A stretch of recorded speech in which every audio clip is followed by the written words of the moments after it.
So today I'll be talking about kind of two different topics that I feel like kind of blend in with each other, having to do with chapter 13 with mental disorders, and then chapter 15, recent forms of deviance when it comes to bullying. I'll start off with the mental disorders part. I feel like there's a lot of stigma around with people with mental disorders, usually, and I think it's more of like an internet thing, and that does seem to change, or like it has seemed to change with the younger generation, where before I feel like if you were classified as having like a mental disorder, like I don't know, it just seemed like society as a whole kind of thought you like you're not a functioning member of society. And I think that it's great that that's kind of changed as the years has gone on, less stigma around it.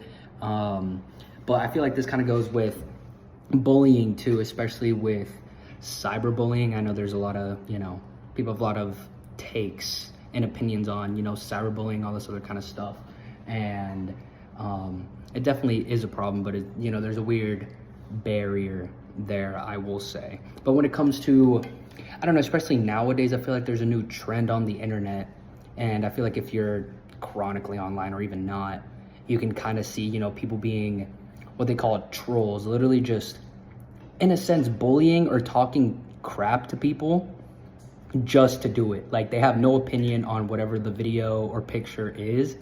They're just doing it to, the term is, and sorry, I'm gonna sound chronically online maybe a little bit. The term is rage baiting.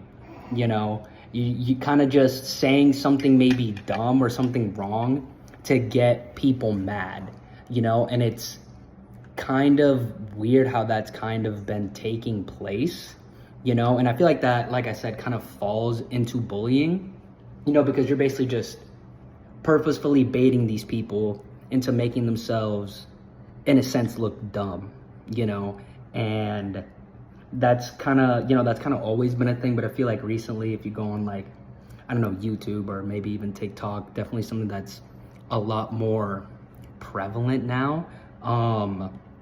And I don't know, it's just very interesting to see how this is all playing out, especially with the younger generation as they become more and more, just staying on the internet. Different forms of bullying or making fun of people, or different stigmas that people may have for one another. And it's weird that, like, at least for me, sometimes you can't, because obviously when you're behind a screen, you can't tell the tone that somebody is saying something. So it's really hard to gauge whether when somebody's saying something, they're saying that kind of like, and I said, like the term rage bait, they're kind of just saying that to elicit a reaction out of somebody, or if they actually feel that kind of way, and bring up, I know one of the things in chapter 15 is like cybercrime and stuff.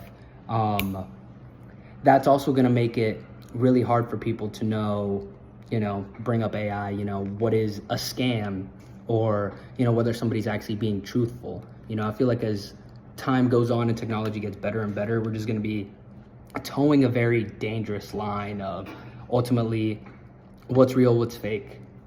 Are people just saying things, like I said, to get a reaction, or they actually feel these things? And I feel like that's a very, scary, dangerous line to toe, because how are you supposed to take people seriously if you don't really know what their motive is behind, what they're typing behind a screen? But thank you for coming to my TED Talk.